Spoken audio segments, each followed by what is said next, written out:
السلام علیکم ورحمۃ اللہ وبرکاتہ۔ اس سے پہلے کی جو ویڈیو بنائی گئی یعنی آسان حج مبرور جو میری تحریر کردہ کتاب ہے، اس کے ویڈیو کا جو سلسلہ شروع ہوا ہے تو اس پہلی قسط میں یعنی پارٹ 1 میں آپ کو بتایا گیا کہ حج کی تیاری اور اس کے بعد حج کے لیے احرام، یہ دو چیزیں بتائی گئیں۔ تو جب آپ نے حج کے لیے احرام باندھ لیا، یعنی حجاج کرام نے جب حج کے لیے احرام باندھ لیا تو ان کے لیے اب کیا کیا پابندیاں احرام کی وجہ سے عائد ہو جاتی ہیں اور کیا کیا چیزیں منع ہو جاتی ہیں، چاہے وہ مرد ہو یا عورتیں ہوں۔ تو آج کی ویڈیو میں احرام کی پابندیاں اور پھر حج کا پہلا دن وغیرہ بیان کیا جائے گا۔ تو احرام کی پابندیاں یعنی احرام باندھ کر تلبیہ پڑھ لینے کے بعد یہ چیزیں حرام ہو جاتی ہیں مرد اور عورت دونوں کے لیے۔ نمبر 1 خوشبو لگانا، چاہے جس طرح کی بھی خوشبو ہو۔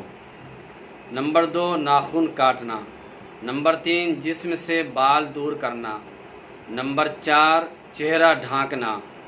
نمبر 5 میاں بیوی والے خاص تعلقات اور جنسی شہوت کے کام کرنا۔ نمبر 6 خشکی کے جانور کا شکار کرنا۔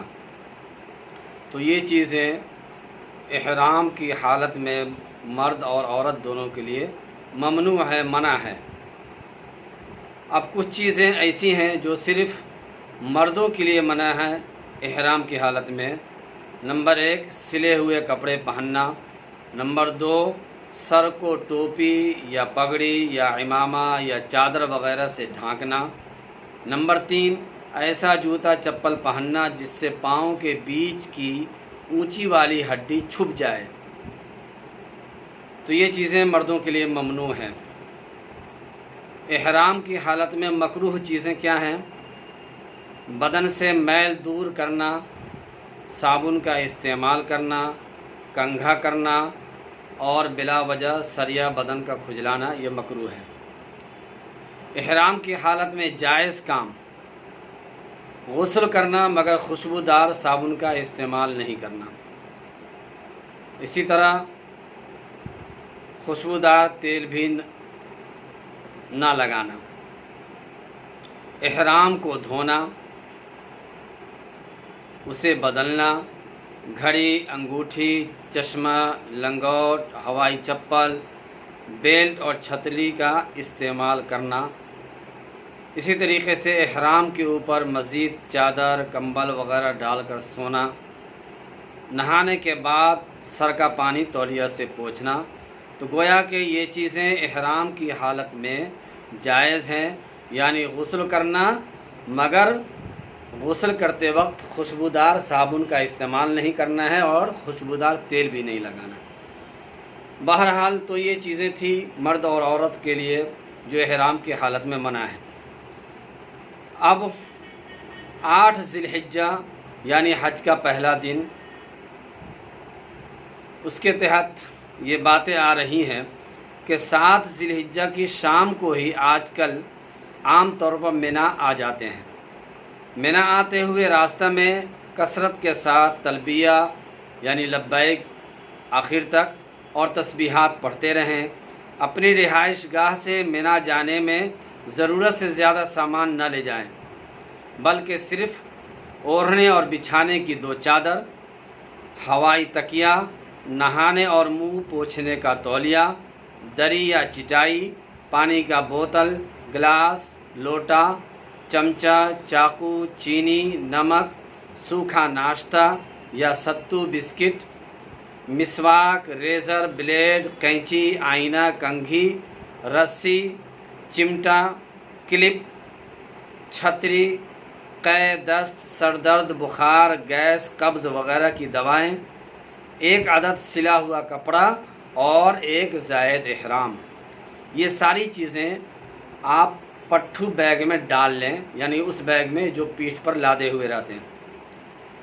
کمر بیلٹ، یعنی کمر میں جو بیلٹ باندھتے ہیں جس میں کئی جیبیں بنی ہوئی ہوتی ہیں، اس کمر بیلٹ میں اقامہ یا پاسپورٹ، پہچان پتر، آدھار کارڈ، ضرورت کے مطابق سعودی ریال، دیگر ضروری کاغذات، قلم، دھوپ کا چشمہ اور موبائل وغیرہ رکھ لیں۔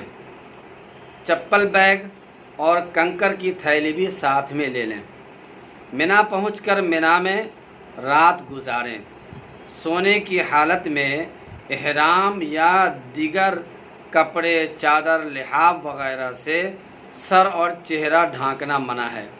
جب آپ منا پہنچیں گے تو ظاہر سی بات ہے دن یا رات میں سوئیں گے، آرام کریں گے، تو سونے کی حالت میں چونکہ آپ احرام میں ہیں تو سونے کی حالت میں احرام سے یا اس کے علاوہ کوئی بھی چادر، کمبل یا لحاف وغیرہ سے سر ڈھانکنا اور چہرہ ڈھانکنا منع ہے۔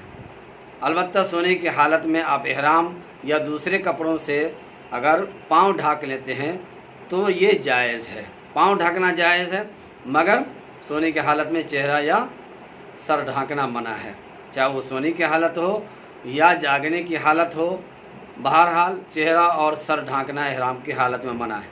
لیکن سوتے وقت اگر کسی چادر، کپڑے سے یا احرام سے ہی پاؤں ڈھک جائے تو اس میں کوئی حرج نہیں۔ 8 ذی الحجہ کی فجر، ظہر، عصر، مغرب اور عشاء منا کے اندر ہی ادا کریں۔ منا میں رہتے ہوئے زیادہ تر تلاوت قرآن کریم، تسبیحات، تلبیہ اور نوافل و دعا کا خوب اہتمام کریں۔ فضول بات چیت میں اور گھومنے پھرنے میں وقت ضائع نہ کریں۔ حج کے ایام میں منا میں جمعہ جائز ہیں، اسے یاد رکھیں۔ 9 ذی الحجہ کی رات منا میں گزارنا سنت ہے، لہٰذا اگر کسی وجہ سے منا پہنچنے میں تاخیر ہو جائے یا منا نہ پہنچ سکیں تو کوئی دم وغیرہ لازم نہیں آئے گا، یعنی 9 ذی الحجہ کی رات اگر منا میں نہیں گزار سکا تو کوئی دم نہیں لازم آئے گا، مگر جان بوجھ کر کے ایسا کرنا منع ہے۔ اب آگے ہے 9 ذی الحجہ یعنی حج کا دوسرا دن۔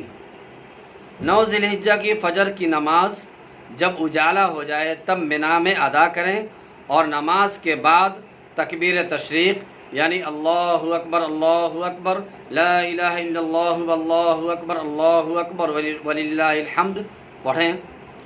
یہ تکبیر تشریق 9 ذی الحجہ کی فجر سے شروع ہو کر 13ویں ذی الحجہ کی عصر تک ہر فرض نماز کے بعد مرد اور عورت سب کو پڑھنا واجب ہے۔ اس کے بعد جب خوب دھوپ نکل جائے تب تیاری کر کے اپنا سامان لے کر تلبیہ یعنی لبیک اللہم لبیک لبیک لا شریک لک لبیک ان الحمد والنعمت لک والملک لا شریک لک، یہ تلبیہ پڑھتے ہوئے آپ عرفات کے لیے نکل جائیں۔ 9 ذی الحجہ سے پہلے یا سورج نکلنے سے پہلے منا سے عرفات کے لیے نکلنا سنت کے خلاف ہے۔ ویسے آج کل 8 ذی الحجہ کی شام کو ہی عشاء کے بعد عرفات کے لیے معلم اور انتظامیہ کے لوگ لے جاتے ہیں، تو اگر اس طرح وہ کرتے ہیں تو اس میں بھی کوئی حرج نہیں ہے۔ البتہ وقوف عرفہ کا وقت یعنی جب آپ عرفات میں جائیں گے تو اس کا وقت جو ہے وہ 9 ذی الحجہ کے دن زوال سے شروع ہوتا ہے۔ عرفات پہنچ کر وادی عرنہ کے علاوہ جہاں چاہیں قیام کریں، جبل رحمت کے نزدیک قیام کرنا افضل ہے، مگر اس پہاڑ پر چڑھنا کوئی فضیلت کی چیز نہیں ہے۔ آج کل حاجی لوگ یہ بھول کرتے ہیں کہ جبل رحمت اس پہاڑ پر چڑھ جاتے ہیں، تو اس پہاڑ پر چڑھنا یہ کسی بھی طرح کی کوئی فضیلت کی چیز نہیں ہے، اور حادثات وغیرہ کا بھی خوف رہتا ہے، تو اس پہاڑ پر چڑھنے سے بچنا چاہیے، احتیاط اسی میں ہے۔ اللہ تبارک و تعالی عمل کی توفیق عطا فرمائے۔ پھر آئندہ اس کے بعد آگے کے ارکان یعنی عرفات میں وقوف عرفہ اور اس کی فضیلت، اس میں کیا کیا کرنا ہے، اور بھی دیگر چیزیں بتائی جائیں گی۔